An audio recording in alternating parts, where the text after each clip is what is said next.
இருக்கிறோம். சங்கீதம் 52:8.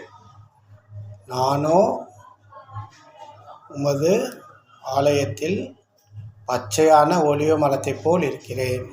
உம்முடைய கிருபையை என்றென்றும் நம்பியிருக்கிறேன். நானோ உம்முடைய ஆலயத்தில் பச்சையான ஒலிவ மரத்தைப் போல் இருக்கிறேன். உம்முடைய கிருபையை என்றென்றும் நம்பியிருக்கிறேன்.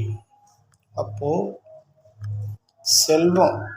செல்வத்து மேலே ஒரு நம்பிக்கை இல்லாத, செல்வத்து மேலே ஒரு மனுஷன் நம்பிக்கை வைக்கும்போது வேதம் என்ன சொல்ல, அந்த செல்வம் அபரிதமான செல்வம் அவன் தீமையான செயலில் பலத்து போவான். ஸோ முடிவு அழிவுன்னு சொல்லுது வேதம். அதனால தான் தாவீது சொல்கிறாரு, உம்முடைய கிருபை மேல் நம்பிக்கையாய் என்றென்றும் இருக்கிறேன்.